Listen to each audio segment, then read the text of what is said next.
আসসালামু আলাইকুম এভরিওয়ান, আপনারা সবাই কেমন আছেন? আশা করছি আপনারা খুব ভালো আছেন এবং আপনাদের চমৎকার দিন কাটছে। আজকে আমি রান্না করব আলু দিয়ে গরুর মাংসের রেসিপি। আশা করছি আজকের রেসিপিটি আপনাদের সবার কাছে খুব ভালো লাগবে। চলুন সবাই মিলে আজকের রেসিপিটি উপভোগ করি। প্রথমে আমার এখানে যা যা লাগবে সবকিছু এখানে আমি নিয়ে নিয়েছি। আমি এখানে নিয়েছি আদাটাকে খুব ভালোভাবে ছিলে নিয়েছি। আর আমি এখানে নিয়েছি রসুনগুলোকে ছিলে ভালোভাবে কেটে রেখে দেব। আর নিচ্ছি এখানে পেঁয়াজগুলোকেও ছিলে ভালোভাবে ধুয়ে কেটে নেব।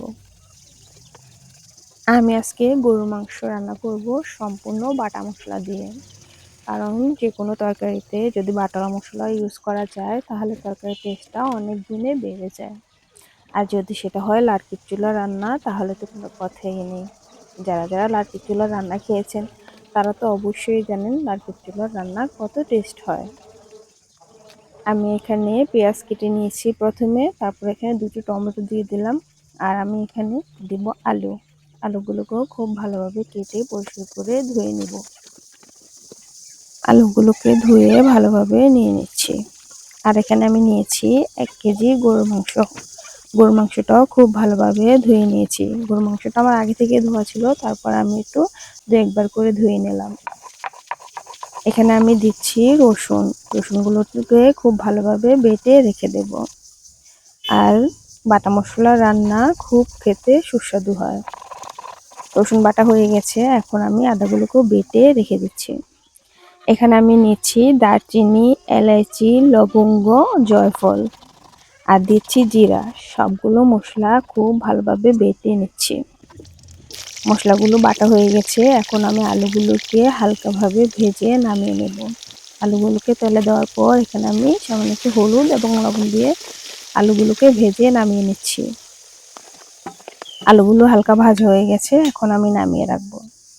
দিয়ে দিচ্ছি এখানে পেঁয়াজ কুচিটা আমি খুব ভালোভাবে ভেজে নেব। পেঁয়াজটা যখন আমার হালকা ভাজা হয়ে যাবে তখন আমি এখানে দিয়ে দিব 2-3টা তেজপাতাটা দিয়ে পেঁয়াজ যখন ভাজা হয়ে যাবে তখন আমি এখানে দিচ্ছি রসুন বাটা। এখানে আমার 2 চা চামচ পরিমাণ রসুন বাটা আছে এবং আদা বাটাও 2 চা চামচ পরিমাণ।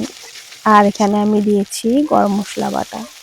সবগুলো মশলা দেওয়ার পরে নেড়ে চেড়ে সামান্য একটু মশলা ধোয়া পানিও দিয়ে দিলাম। বারবার পানি দিয়ে নিচ্ছি যেন মশলাটা নিচ থেকে পুড়ে না যায়। যখন মশলাটা খুব ভালোভাবে কষানো হয়ে যাবে তখন আমি এখানে দিব লবণ স্বাদ মতন এবং হলুদের গুঁড়ো দিচ্ছি 1/2 চা চামচ মতো। আর মরিচের গুঁড়োটা দিলাম এখানে 2 চা চামচ মতো। মরিচের গুঁড়ো কমিয়ে বাড়িয়ে আপনারা দিতে পারেন, যে যেমন ঝাল খান। সামান্য পানি দিয়ে মশলাটাকে খুব ভালোভাবে কষিয়ে নিয়েছি। এখন আমি এখানে দিয়ে দিলাম গরুর মাংসগুলো দিয়ে মশলাটার সাথে খুব ভালোভাবে কষিয়ে নেব। আপনি যত কষিয়ে রান্না করবেন খেতে টেস্ট খুব ভালো হয়। যে কোনো তরকারি আপনি যত বেশি কষাবেন তরকারির স্বাদ তত বেশি বেড়ে যাবে। আমি এখানে ঢেকে দিলাম 2-3 মিনিটের জন্য। 2-3 মিনিট পর ঢাকনাটা খুলে দেখে নিচ্ছি। মাংসটা যখন আমার খুব ভালোভাবে কষানো হয়ে গেছে এখন আমি এখানে দিয়ে দিচ্ছি টমেটোটা দিয়েও আমি মাংসটাকে আরও 4-5 মিনিট কষিয়ে নেব। নিচ থেকে যেন পুড়ে না যায় সেজন্য সামান্য একটু পানি দিয়ে মাংসটাকে খুব ভালোভাবে কষিয়ে নেব। এখানে খেয়াল রাখতে হবে যেন মাংসটা নিচ থেকে পুড়ে না যায়, সেজন্য বারবার ঢাকনা খুলে নেড়ে ছেড়ে দিতে হবে। মাংস যখন খুব ভালোভাবে কষানো হয়ে যাবে তখন আমি এখানে দিয়ে দিব আগে থেকে ভেজে রাখা আলুগুলোকে দিয়েও আমি কিছুক্ষণের জন্য কষিয়ে নেব। এভাবে গরুর মাংস রান্না করে দেখবেন, খেতে খুব সুস্বাদু হয়। যখন আমার আলুর সাথে মাংসটা খুব ভালোভাবে কষানো হয়ে যাবে তখন আমি এখানে দিয়ে দেব গরম পানিটা দিলে মাংসটা খুব দ্রুত সিদ্ধ হয়ে যাবে এবং খাবারের টেস্টও ভালো থাকে। যখন আমার এখানে খুব ভালোভাবে বলক এসে গেছে তখন আমি এখানে নেড়ে চেড়ে নিচ্ছি।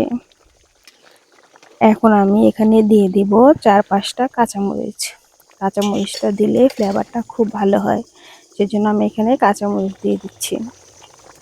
আজকের রেসিপিটি আপনাদের কেমন লেগেছে অবশ্যই আমাকে জানাবেন কিন্তু। আপনারা কে কী ধরনের রেসিপি দেখতে চান আমার কমেন্ট বক্সে জানাবেন। আমি চেষ্টা করব ওই ধরনের রেসিপি শেয়ার করার জন্য। আপনার এলাকাতে গরুর মাংস কিভাবে রান্না করে সেটা চাইলে আমার কমেন্ট বক্সে শেয়ার করতে পারেন।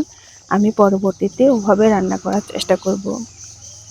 আজকের রেসিপিটি কেমন হয়েছে অবশ্যই আমাকে জানাবেন। যদি আমার রেসিপিটি আপনাদের ভালো লাগে তাহলে আমার চ্যানেলটা সাবস্ক্রাইব করে দিবেন। ধন্যবাদ।